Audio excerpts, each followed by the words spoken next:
Hello, everybody, and thank you for tuning in, because today I'm going to be talking with Andy, and he's got the most incredible story to tell us.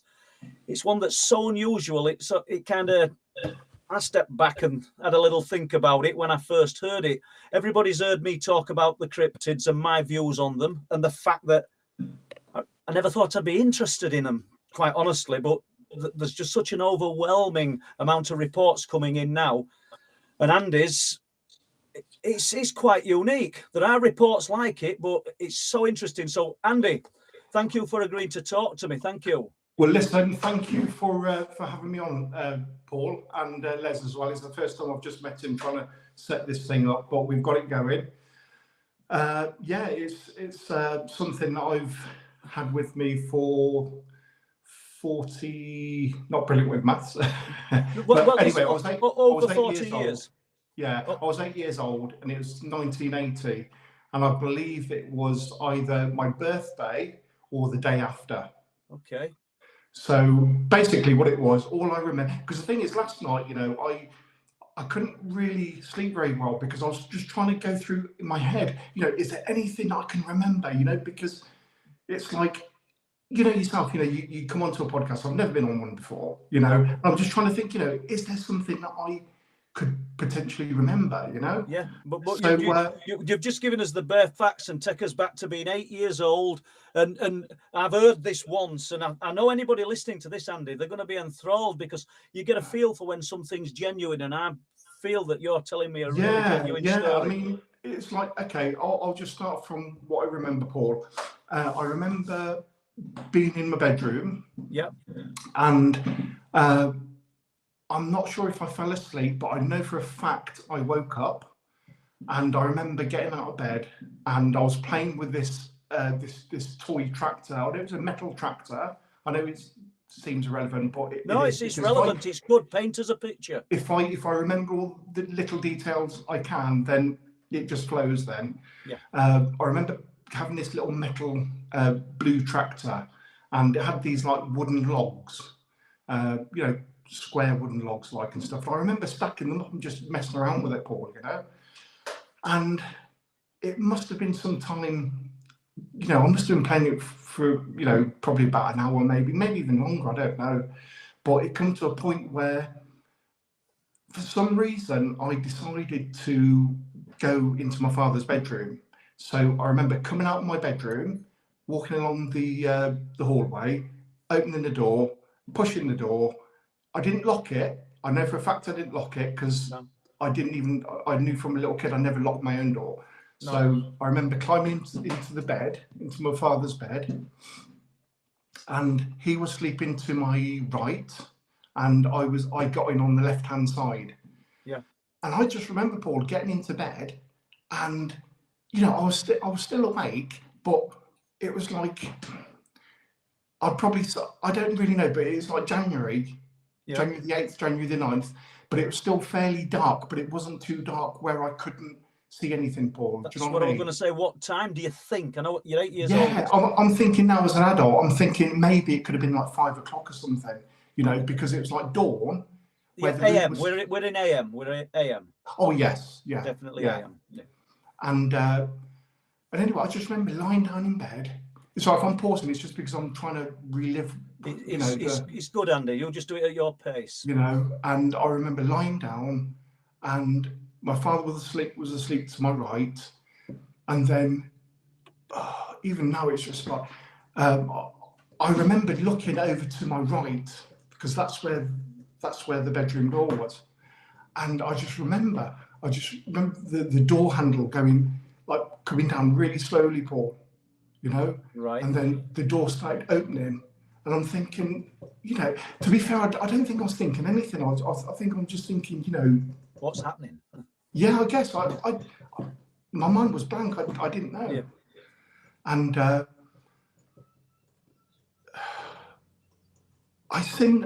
could see like a bit of a shadow, okay?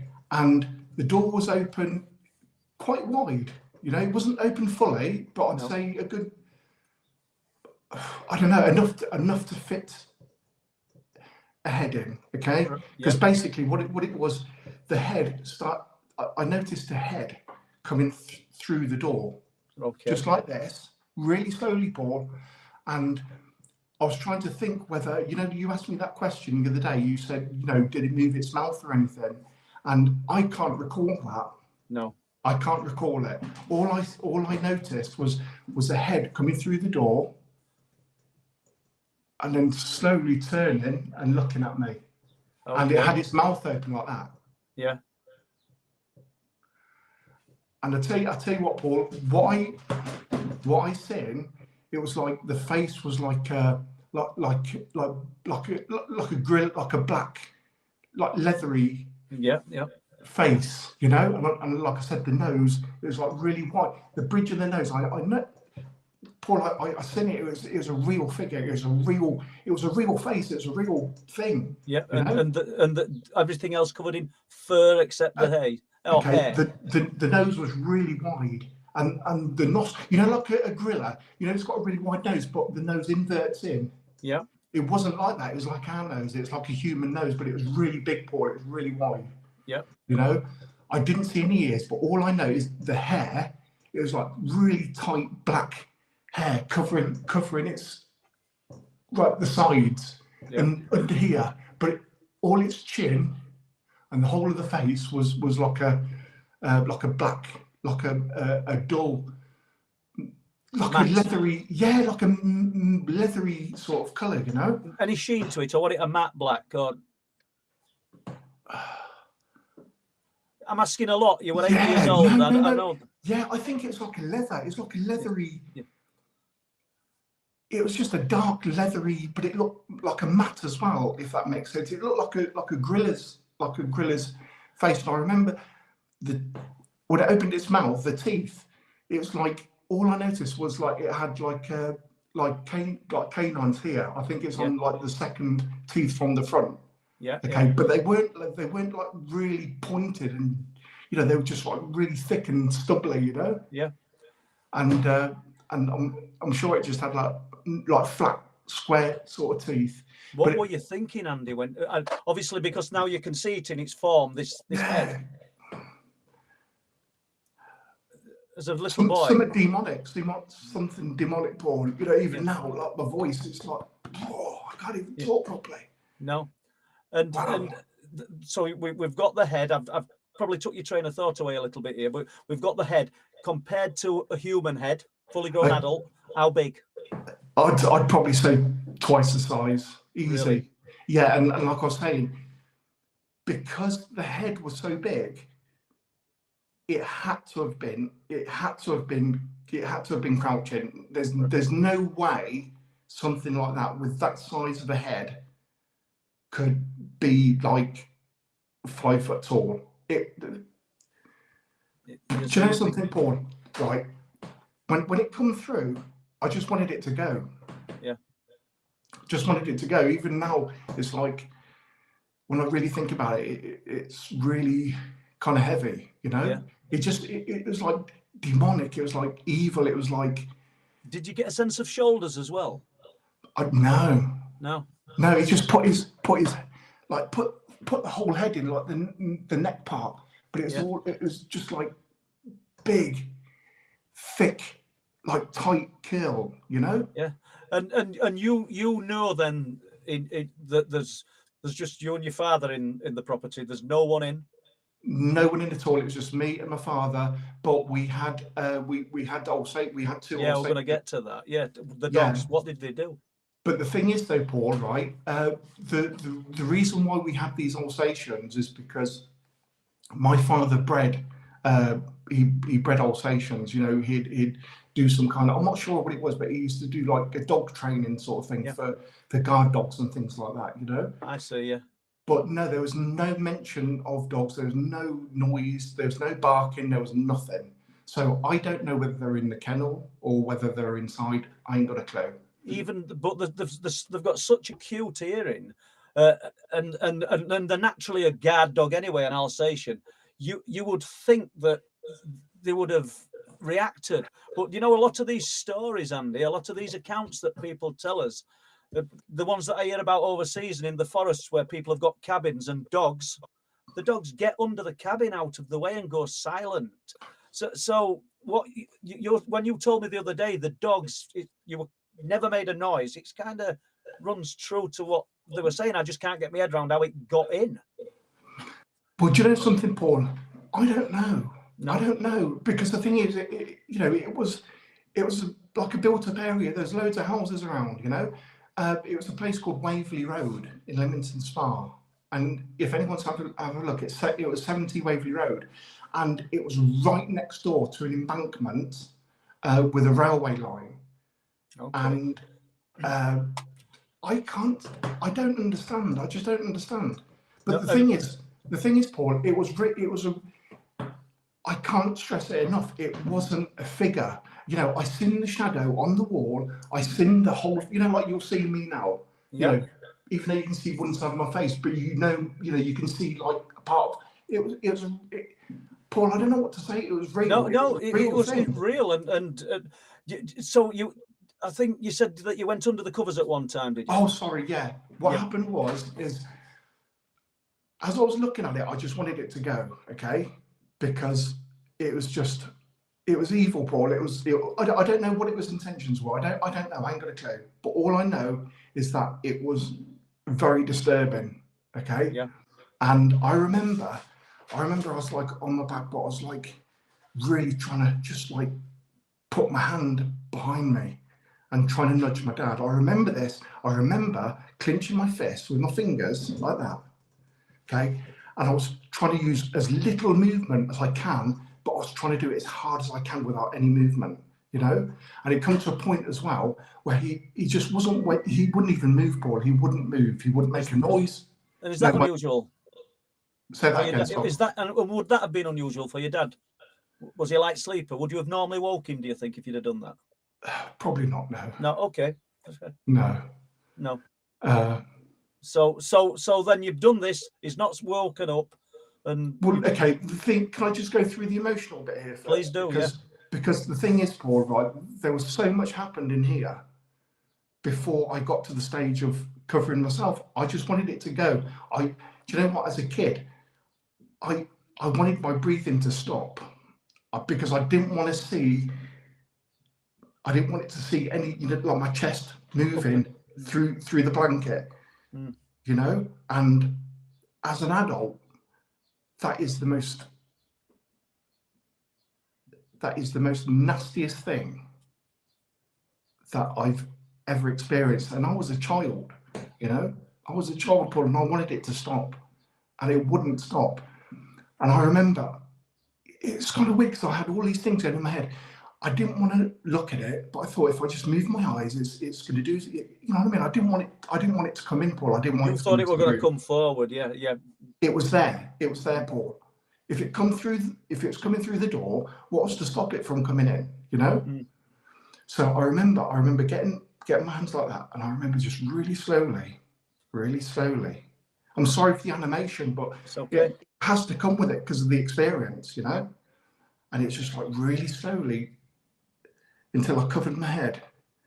And I've been thinking about this last night. How long was it? And I said about 5-6 seconds, but do you know what? I reckon it's probably a bit longer. I reckon it's maybe 10-15 seconds. I'll tell you why. Because after about 10 seconds, at an estimate, as I was trying to pull it down, it was really slow as well. So I reckon another 5-6 seconds. Yeah. No, and then as I was pulling it down,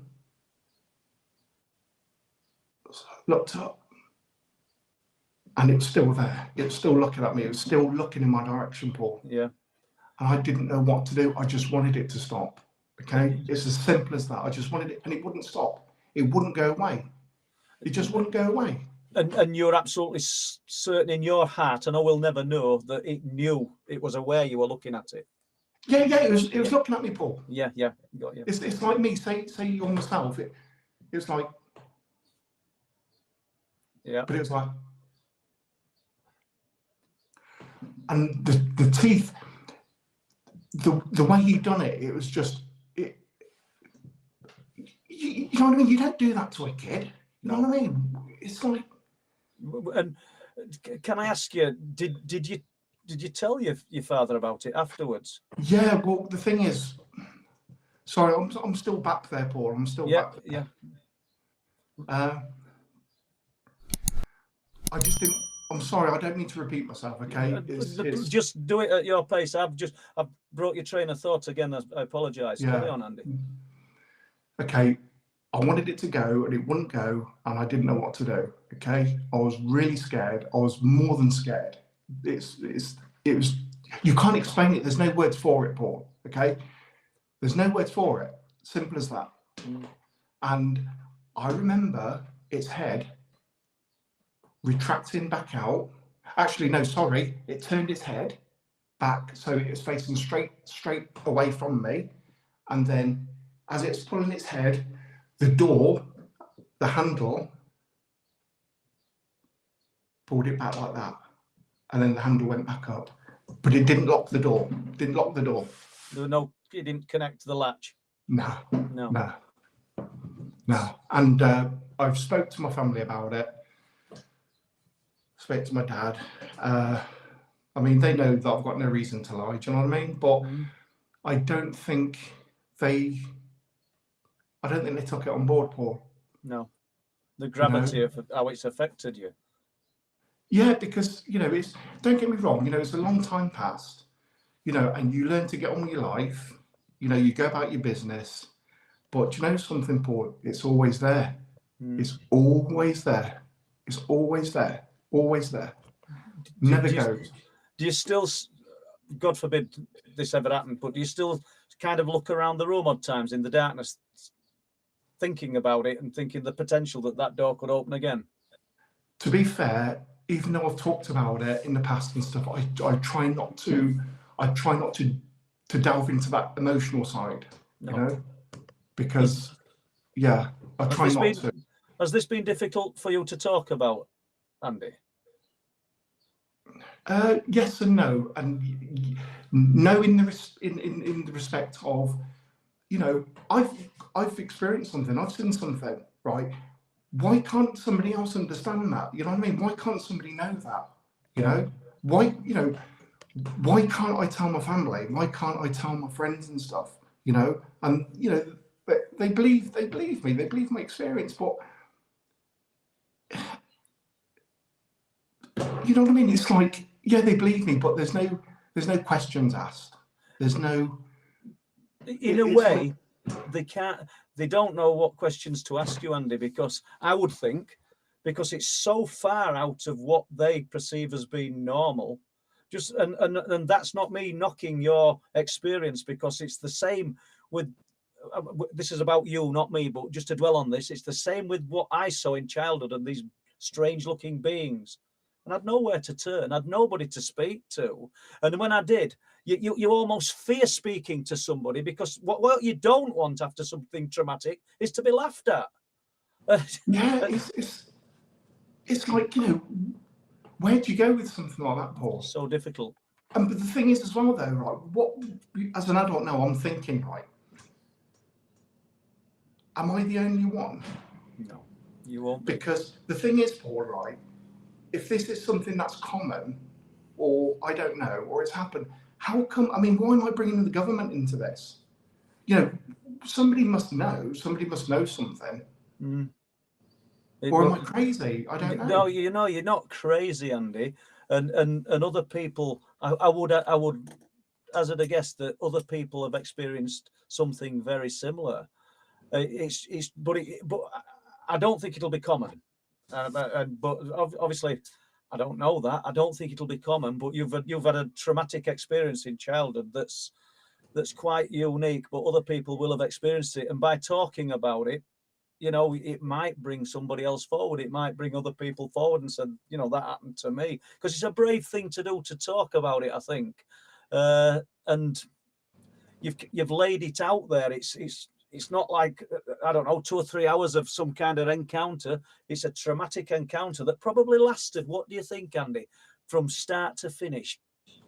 3 minutes? No.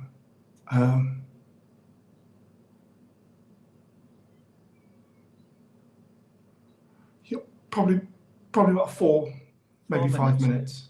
Yeah. And that's a long time, Paul. It's a long Oh time. God, yeah. It's a long It's a long time for time an in fear. 8-year-old boy to be looking at something like It's a that. long time in fear. You know, Yeah. it's just more than being scared. It was nasty. It's horrible. Like I said, I've talked to my family and stuff. You know, they take my word for it, but they don't get it. No. You know, and in fact, you know something. My sister named it. She named it, and she, you know, as kids do, you know, they can be quite cruel, you know, and she used to scare the living daylights out of me. She named this thing Dickie Darky. Really? But if I don't do this, Dickie's Darky's coming, Right. you know, and I would always end up doing as I'm told. Yeah. You know, and in fact, I've got two sisters, and I remember for a long time, my other sister would get her mattress and she'd bring it into her room, you know, so I couldn't sleep on my own, Paul, for a long time. Right. Couldn't do it. But so it affected you so strongly. yeah, it did. Yeah. So for 8 years old, you couldn't sleep on your own for a long time. I realise we haven't got a diary. You don't know how long. But are we talking months, a year, 2 years? I'd probably say till I was about 9.5. Really? Yeah, about a year and a half. Yeah, it really, really affected you. Yeah. I couldn't have. You know, it's embarrassing as well. You know, because like I'd like say a friend over and stuff, and you know, I was a bit reluctant to sleep in the same room as them in my room because they were sort of like my age, and I felt I didn't feel secure enough. You know. Yeah. And yeah, so you'd get the mickey taken out a little bit and stuff, you know, back at school and things like that, you know. Yeah, so it affected your childhood in a way, didn't it? Well, I guess so. Yeah, you know. Yeah, I guess so. Is there any more that you could add to that, do you think, Andy? I think you've probably covered it from start to finish, haven't you? Yeah. I just want to know why. Okay, this is what's going through my head as well, you know, is let's just say, sorry, this is how I became interested in stuff like Bigfoot, because I think I was about 11 years old. I'd stayed at my father's and I was rummaging through an old box of stuff, you know, kept in one of his cupboards or whatever. And I came across this book, and in this book was different things, different topics. And I came across this, which it was the Patterson Gimlin Bigfoot. Right. Okay. And as soon as I seen that, Paul, I said to everyone, I says, that is what I saw. That's the head that I saw. I'm not saying I totally believe the Patterson Gimlin tape. Okay. No. I'm a little bit controversial. I think there's a strong possibility. And I think, you know, I know I'm coming off topic here, but I think because like he was like in filmmaking, he wanted to make money and stuff like that. And he was actually on shoot to film a Bigfoot. That doesn't mean to say he didn't actually see something and film it, you know? Yeah. So that is a strong possibility that could actually be a genuine thing there, okay? But what I'm saying is that face is what you saw. That's what I saw. The only difference is it had its mouth open, the hair was tighter. I think there was more of a leathery appearance to the face, and the mouth was absolutely disturbing. It was really disturbing. You know, there's no red eyes or anything like that. It was just evil. It was just evil. Yeah. And that's the vibe it were giving off to you. Yeah. Yeah. You know, that's almost. Do you think it were almost impressing those feelings onto you? Absolutely. Yeah. It must have, because as an adult now, I can translate what I've saw, and I'm thinking, you know, why would it come to me? Whatever it is, right? Whether it's flesh and bone, I don't know, Paul. All I know is that it was a real figure. So as far as I'm concerned, yes, it was a flesh and bone thing. Yeah, flesh and bone. Yeah, it was. And we and agreed, and we shouldn't question how it came to be there, because if I did that, I'd be being wrong to you and everybody else that I speak to. No, I don't think you would, though, Paul. Well, I haven't got a reason how the things that affected me could have possibly got into the room. So that's basically what I'm meaning, Andy. You know, when I say we shouldn't question it, obviously we're listening to what your account, and it sounds like it was terrifying, but you will get ardent skeptics and debunkers saying, well, how did it get in? How could it something that be? Exactly, but we don't have answers to these things. All we know is that these things are happening to people, and it happened to you. It did, yeah. But all I can say is, I'm the same. If it was like, if we did have Bigfoots here, okay, how would it come to my home? Why would it come, you know what I mean? Yeah. Why would it come into my home, Paul? Why would it come up the stairs and open the door? It's absolute. And why would it's all the ingredients. The dog's not reacting. People who see these things claim that they can see them one moment, and then, I don't know, a few moments later they've vanished. They're just not there. Yeah, the thing is as well, Paul, with these dogs, one of the dogs, King, his name was, he was a family dog. He was trained as a guard dog. They both were, and he was a really, really vicious. You couldn't take him anywhere to other dogs or anything like that. He was solely a home protector. Yeah. He was bred to protect homes. But he never made a sound. Nothing. Neither of them. No. Well, Andy, honestly, I think you've covered that account brilliantly, and I really appreciate you taking time to share it with us. And I'm sure Les does as well.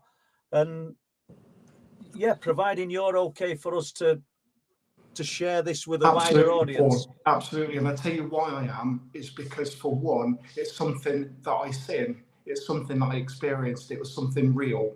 Okay, it was a real flesh and blood thing. Okay, whether it's that or not, Paul, I don't know. Okay, but as it appeared to me, it was a real entity. It was a real living thing. And secondly, I do think people need a voice, especially in England. I think a lot of people in England are repressed, probably more so in places like America. I'm not saying, people don't find it hard elsewhere, but I just think something like that and other things very similar, even with UFOs, it's really like, it's like alien, well, excuse the pun, but it's really alien, isn't it? It's like, it's alien to everything we know and understand as normal. It's totally alien. Yeah. And it's like, nobody talks about it. Everyone goes about their day-to-day stuff. Nothing happens, and, I just want to know that, if they are here real in this country, where would they go? Where would they hide? Where would they, do you know what I mean? These are the things I've been thinking of as well, Well, perhaps when other people hear this and stories similar, we might get some feedback. Somebody might come with something very, very similar to what you've seen and experienced, and that would be wonderful. I think it'd help you. Put it that way. It'd help, because. Yeah, I think so. I think it would, Paul. And the things as well, another reason. I mean, don't get me wrong. I'll be totally upfront. I was actually really, really nervous coming on. Right. Okay. I was, but I felt like I needed to. One, for me, I think it doesn't mean some good, And secondly, I've been watching a few of your shows and stuff. And, the way you come across, Paul, is a proper gentleman, a proper man, and I really respect you for that, Well, I do. And I just felt like, if I can do that here in this country, if I can just help somebody who might be scared or, they feel they can't talk to anyone, or, do you know what I mean? Maybe them hearing me, maybe, me telling them on air that I'm scared. I was scared. I'm still am. I'm still nervous, but I've done it. Okay, because number one, it's support, and I think the support has actually came from yourself, because the way you believe in me and the way you believe in the people you speak to, and it's not a case of just enjoying a job. I think it's actually your life. I think it's your life, Paul. I want to put your account and other people's account over in the best light possible. I don't want you or anybody else we speak to, including Les, when I say we, to come away thinking, I wish I'd not done that, or to come away thinking we'd shown them in a bad light, because that's not what we're about. You came to me and you told me this story, and I thought, wow, this is different, and it's had an effect on Andy. And I asked you if you'd talk about it, and you've agreed.